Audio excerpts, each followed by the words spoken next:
J'ai toujours habité à Châtel-sur-Mont-Salvance, en Gruyère, où j'ai mon atelier tout près de la maison où j'habite. J'ai une production de pièces utilitaires en porcelaine, des tasses, des vases, des bols.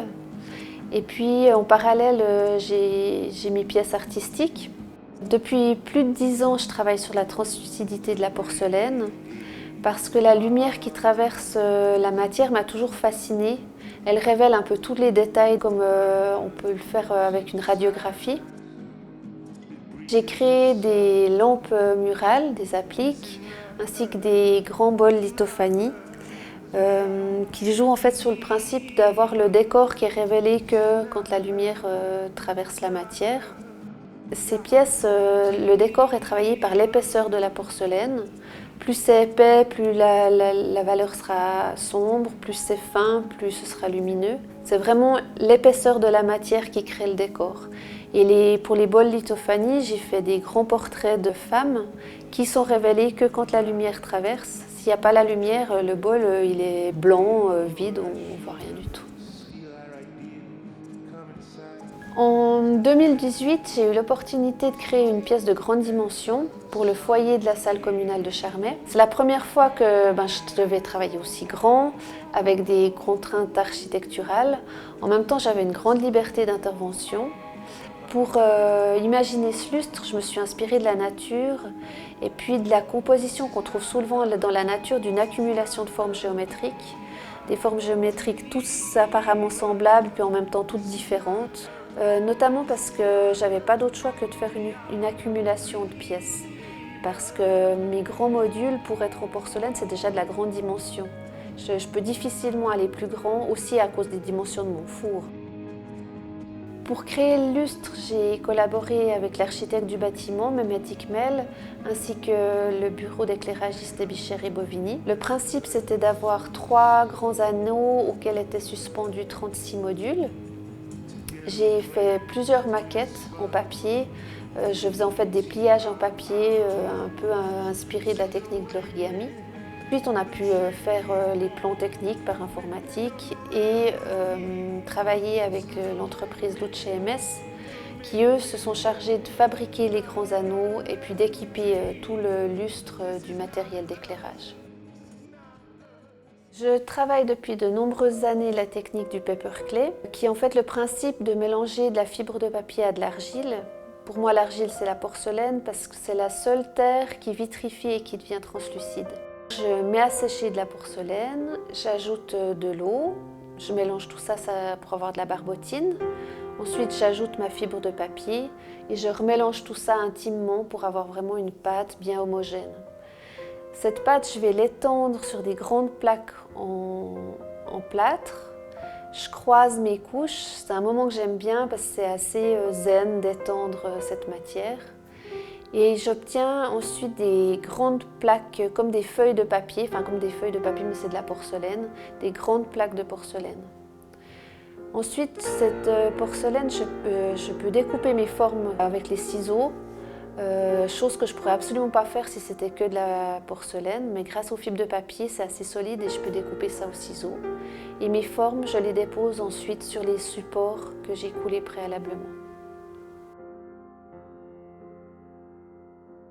J'ai créé 3 formes de base pour les 3 sortes de modules du lustre.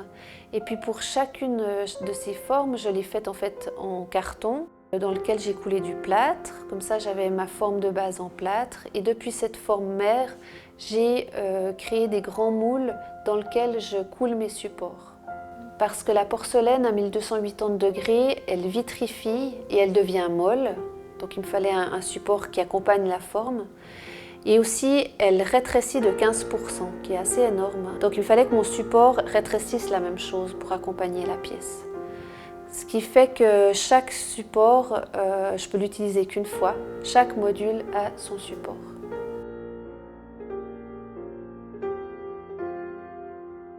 L'intérêt de travailler avec le paperclay, c'est que ça me donne une grande solidité de mes plaques en porcelaine accrue, mais aussi que ça augmente la translucidité de ma porcelaine. Parce que chaque fibre de papier dans la matière brûle lors de la cuisson et ça laisse un petit espace vide, ce qui fait que ça augmente la translucidité de mes pièces. J'aime aussi bien utiliser la fibre de papier parce qu'elle laisse son empreinte. Il y a vraiment la relation avec le papier. Le papier, la fibre a disparu, elle n'est plus là, mais il y a vraiment cette empreinte et cette texture qui fait penser au papier qui est bien présente encore. C'est un lustre en porcelaine, en même temps, pas en papier. On sent le papier, mais il n'est plus là. Et puis la porcelaine, je trouve qu'elle apporte un côté de noblesse. C'est un matériau très stable, très dur. Et puis il y a aussi la notion de fragilité. Et puis cette ambivalence entre la solidité, une grande présence, et puis cette fragilité, c'est ce que je trouve assez beau dans cette pièce.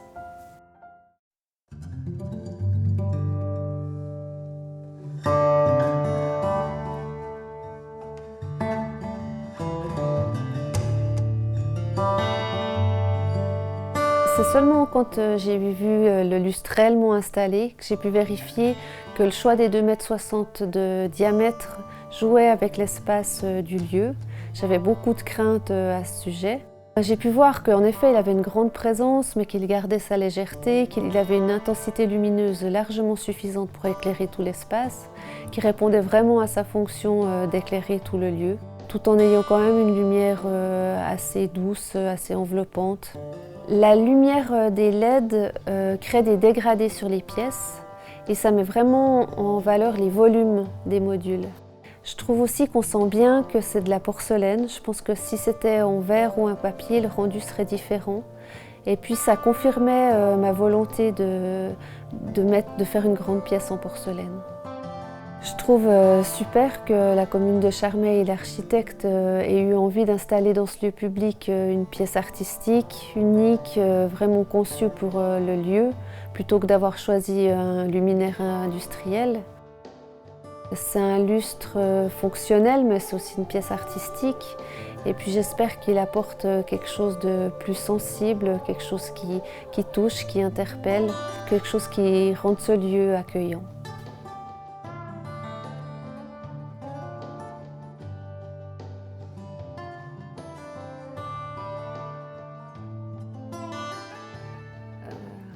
Je vais prendre les yeux.